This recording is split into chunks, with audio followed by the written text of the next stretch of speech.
प्रिय विद्यार्थियों, सादर नमस्कार। आप सबका एक बार फिर स्वागत मेरे YouTube चैनल अपना इकोनॉमिक्स में। प्यारे बच्चों, आज के वीडियो में हम अर्थशास्त्र के महत्वपूर्ण प्रश्नों की चर्चा करेंगे। आपको कुछ वस्तुनिष्ठ प्रश्न इसमें बताए जाएंगे, उनके उत्तर समझाए जाएंगे। तो आपसे मेरा एक सुझाव है कि आप एक कॉपी और पेन लेकर बैठिएगा और 1 से लेकर 40 तक के क्रम लिख लीजिए, क्योंकि आज के वीडियो में हम 40 प्रश्नों को हल करेंगे। आप जो अपने मन से जो आपको उत्तर आ रहा है उस उत्तर को लिखिए कि जैसे पहले का आपने अगर सी समझा है तो सी, तो उसको ऐसे लिखते जाइए और फिर जैसे मैं बताऊंगा उसके उत्तर से आप मिलाइए कि आपके कितने उत्तर सही हो रहे हैं। यह आपकी परीक्षा के लिए बहुत अच्छा वीडियो है, बहुत अच्छी जानकारी है। तो हम बिना समय नष्ट किए प्रश्न शुरू करते हैं। पहला प्रश्न है, अर्थशास्त्र के पिता कौन हैं? तो बच्चों आप देख लीजिए, जो भी आपको यहाँ उत्तर लग रहा हो, समझ में आ रहा हो, उसको आप लिख लीजिए। फिर मैं आपको बता रहा हूँ कि अर्थशास्त्र के पिता कौन थे, इस प्रश्न का सही उत्तर क्या है। तो आशा करता हूँ आपने अपना प्रश्न जो फाइनल कर लिया होगा कि इसका उत्तर क्या है। तो हम इसको बताते हैं, अर्थशास्त्र के पिता कौन हैं? Adam Smith. एडम स्मिथ को अर्थशास्त्र का जनक या पिता कहा जाता है। हमारा उत्तर हो जाएगा सही उत्तर एडम स्मिथ। अगला प्रश्न है, उपयोगिता में क्या होती है? देख लीजिए क्या होती है। लाभदायकता, हानिकारक, ए एवं बी दोनों, इनमें से कोई नहीं। सही उत्तर है इसमें सी ऑप्शन, यानी कि ए और बी दोनों। उपयोगिता में लाभदायकता भी होती है और हानिकारक भी होती है। अगला प्रश्न हमारा, वस्तु की पूर्ति के निर्धारक घटक कौन से हैं? यानी कि वस्तु की पूर्ति को कौन कौन से घटक प्रभावित करते हैं। यहाँ पर विकल्प दिए हैं, वस्तु की कीमत, संबंधित वस्तुओं की कीमत, उत्पादन साधनों की कीमत, उपरोक्त सभी, यानी कि इनमें से सभी। तो ये सही उत्तर हो जाएगा इनमें से सभी। वस्तु की पूर्ति को निर्धारित करने वाले घटक कौन से हैं? इनमें से सभी। अगला प्रश्न है, कारक लागत पर निवल राष्ट्रीय उत्पाद को कहते हैं। कारक लागत मतलब होता है साधन लागत। साधन लागत पर निवल राष्ट्रीय उत्पाद को क्या कहते हैं? आपने सोच लिया होगा, आपने निशान लगा लिया होगा आपके हिसाब से। सही उत्तर क्या है इसका? राष्ट्रीय आय। आप मिलाते जाइए कितने उत्तर आप सही कर रहे हैं। लास्ट में आपको कमेंट करना है कि आपके कितने उत्तर सही हुए। अगला प्रश्न है, सबसे पहले माइक्रो शब्द का प्रयोग किसने किया? तो सबसे पहले माइक्रो शब्द का प्रयोग किया रेगनर फ्रिश ने। किसने किया? रेगनर फ्रिश ने। अर्थशास्त्र को वर्गीकृत किया जा सकता है। यहाँ पर अर्थशास्त्र नहीं, अर्थव्यवस्था है। अर्थव्यवस्था को वर्गीकृत किया जा सकता है समाजवादी के रूप में, पूंजीवादी के रूप में, मिश्रित के रूप में, इनमें से सभी। तो सही उत्तर क्या हो जाएगा? डी ऑप्शन, यानी कि इनमें से सभी। अर्थव्यवस्था को वर्गीकृत किया जा सकता है समाजवादी रूप में भी, पूंजीवाद में भी और मिश्रित, यानी कि हमारा उत्तर हो जाएगा डी। अगला प्रश्न है, उत्पादन वक्र का ढाल गिरता है। उत्पादन वक्र का ढाल कैसा होता है? बाएं से दाएं। कैसा होता है? बाएं से दाएं गिरता हुआ होता है। अगला प्रश्न है, लाभ क्या है? जो 8वां प्रश्न है, लाभ क्या है? तो आप इनमें से देख लीजिए, कुल आय व कुल लागत का अंतर है, कुल आय व कुल लागत का योग है, ए और बी दोनों है, या इनमें से कोई नहीं। आपने विचार कर लिया होगा आपका कौन सा उत्तर सही हो रहा है, उससे आप मिला लीजिए। इसका सही उत्तर है, लाभ क्या है? कुल आय व कुल लागत के अंतर को हम लाभ कहते हैं। सही उत्तर ए ऑप्शन। इसके बाद अगला प्रश्न है, उत्पादन की अवधारणाएं हैं। दी गई अवधारणाओं में से देखना है कि उत्पादन की कौन सी धारणा है, अवधारणा है। कुल उत्पादन, सीमांत उत्पादन, औसत उत्पाद और इनमें से सभी। तो इसका सही उत्तर हो जाएगा, इन सभी की बात कर रहे हैं, इनमें सभी उत्पादन की अवधारणा। अगला प्रश्न है, मांग की लोच कितने प्रकार की होती है? तो विद्यार्थियों, मांग की लोच 3 प्रकार की होती है। कितने प्रकार की होती है? 3 प्रकार की होती है। मांग की कीमत लोच, मांग की आय लोच और मांग की आड़ी लोच। तो मांग की लोच कितने प्रकार की होती है? 3 प्रकार की होती है। अगला प्रश्न है, बाजार मूल्य किस बाजार में पाया जाता है? बाजार मूल्य किस बाजार में पाया जाता है? सही उत्तर है ए, अल्पकालीन बाजार में। बाजार मूल्य अल्पकालीन बाजार में पाया जाता है। अगला प्रश्न है, किसने कहा अर्थशास्त्र धन का विज्ञान है? अर्थात अर्थशास्त्र को धन संबंधी विज्ञान किसने कहा? तो इसका सही उत्तर है एडम स्मिथ। एडम स्मिथ ने कहा अर्थशास्त्र धन का विज्ञान है। अगला प्रश्न, यदि पूरक वस्तु के मूल्य में कमी आती है तो वस्तु की मांग। यदि पूरक वस्तु के मूल्य में कमी आती है तो वस्तु की मांग क्या होगी? इसका उत्तर बताना है। इसका उत्तर है बढ़ती है। यानी पूरक वस्तु के मूल्य में कमी आती है तो वस्तु की मांग पर क्या प्रभाव पड़ता है? मांग बढ़ती है। अगला प्रश्न है, घटिया वस्तुओं का मांग वक्र कैसा होता है? घटिया वस्तु यानी कि निम्न कोटि की वस्तुएं। निम्न कोटियों की वस्तुओं के जो मांग वक्र होता है वह कैसा होता है? ऋणात्मक होता है। सही उत्तर ए हो जाएगा, ऋणात्मक। अगला प्रश्न है, रिजर्व बैंक ऑफ इंडिया की स्थापना हुई कब हुई? वर्ष 1935 में हुई। हमारा बी ऑप्शन सही हो जाएगा, वर्ष 1935। अगला प्रश्न है, मुद्रा के प्रमुख कार्य क्या हैं? मुद्रा के प्रमुख कार्य विनिमय का माध्यम, मूल्य का संचय, मूल्य का मापन, इनमें सभी। तो यहाँ हमारा ऑप्शन हो जाएगा सभी। मुद्रा के प्रमुख कार्य में इनमें सभी। इसके बाद अगला प्रश्न है, सिक्कों का सर्वप्रथम प्रयोग कहाँ हुआ था? तो सिक्कों का सर्वप्रथम प्रयोग लीडिया में हुआ था, जिसे आधुनिक समय में तुर्की कहा जाता है। तो हमारा उत्तर हो जाएगा लीडिया। सिक्कों का सर्वप्रथम प्रयोग कहाँ हुआ था? लीडिया में। अगला प्रश्न है, महामंदी का काल कौन सा था?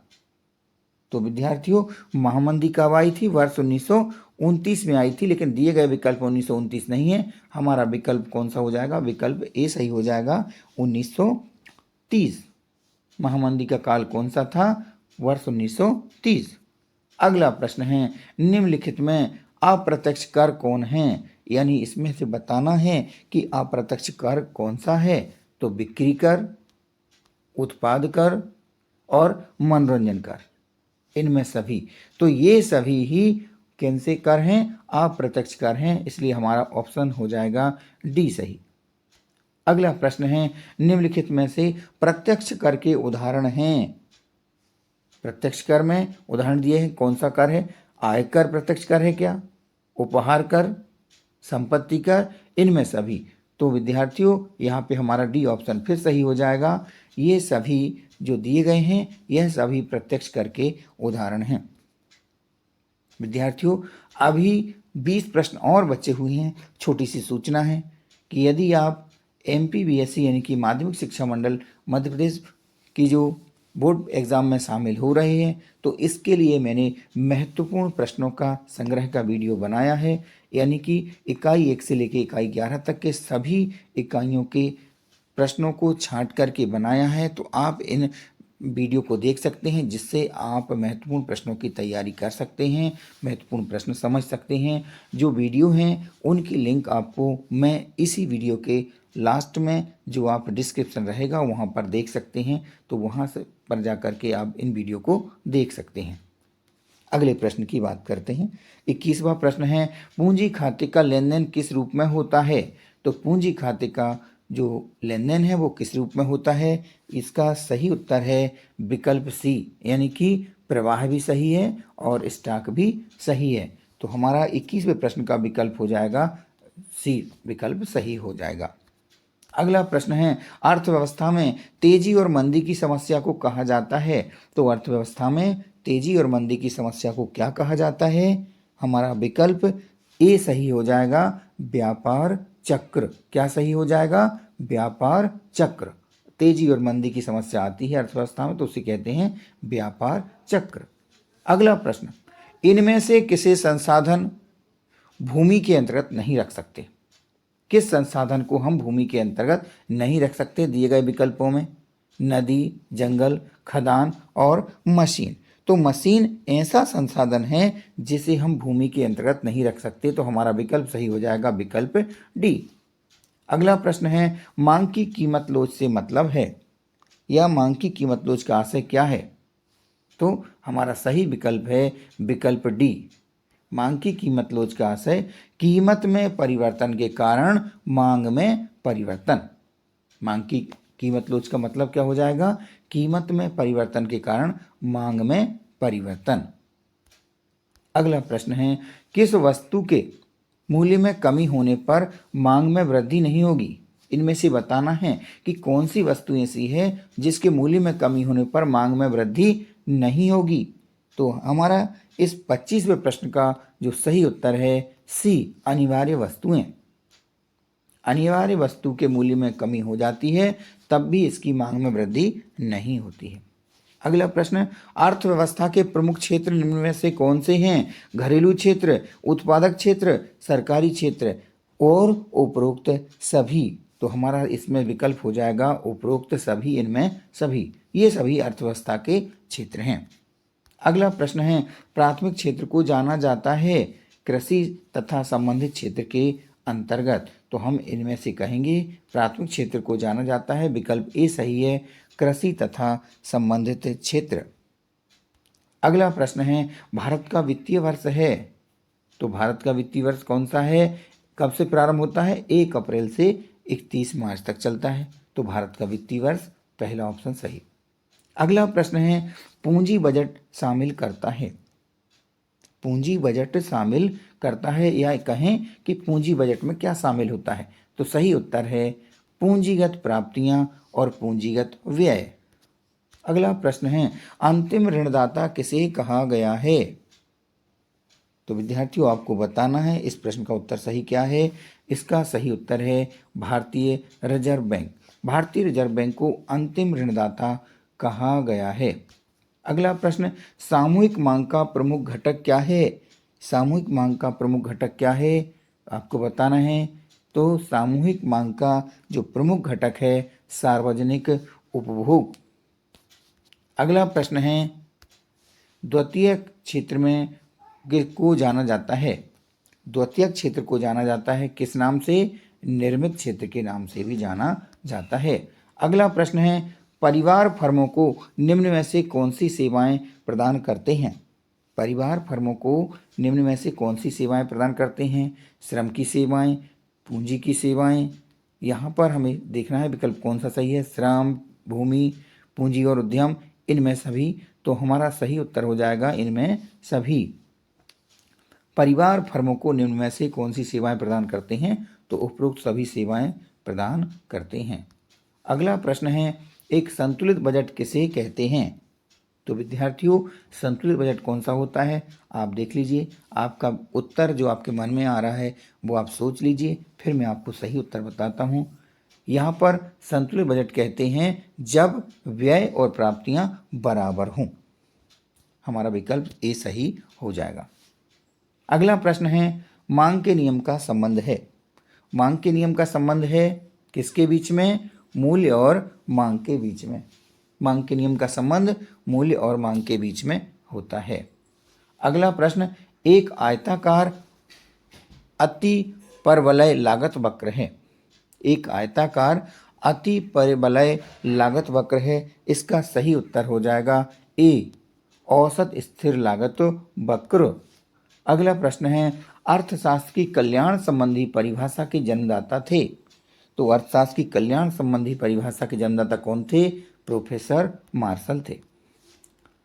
अगला प्रश्न, पूर्ति निम्नलिखित में से किससे जुड़ी है? तो पूर्ति समयावधि और कीमत इन दोनों से जुड़ी है, इसलिए हमारा सही उत्तर हो जाएगा विकल्प सी। अगला प्रश्न, किसी व्यक्ति की संपत्ति क्या है? किसी व्यक्ति की संपत्ति क्या है? तो किसी व्यक्ति की जो संपत्ति है वह स्टॉक कहलाती है।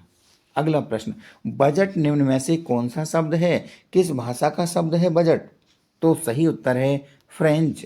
बजट निम्न में से कौन सी भाषा का शब्द है? तो फ्रेंच भाषा का शब्द है। तो विद्यार्थियों आज के वीडियो में मैंने आपको 40 बहुविकल्पी प्रश्नों के उत्तर समझाने का प्रयास किया है। आप देख लीजिए कितने आपसे बन पा रहे हैं, कितने आप अभी सही कर पाए थे। आप मिला लीजिए, आपने जो विचार किया होगा और जो मैंने उत्तर बताया उनमें से कितने सही हैं, इसको कमेंट करके आपको ज़रूर बताना है। और साथ ही साथ यदि आपको इकाई 1 से 11 तक की किसी भी इकाई के महत्वपूर्ण प्रश्नों की जानकारी चाहिए कि कौन से महत्वपूर्ण प्रश्न हो सकते हैं जो वार्षिक परीक्षा के लिए आपको लाभान्वित कराने में मदद करेंगे, यानी आपको फ़ायदा मिलेगा, तो आप वीडियो को देख सकते हैं। ये वीडियो आपको डिस्क्रिप्शन में मिल जाएगी। वीडियो पसंद आया हो तो कमेंट करके ज़रूर बताएं, ताकि मैं इस प्रकार की वीडियो और भी बना सकूं। यदि आपको कमेंट आएगा तो मैं वीडियो बनाने का और भी प्रयास करूंगा इस प्रकार की। मिलते हैं अगले वीडियो में, तब तक के लिए नमस्कार।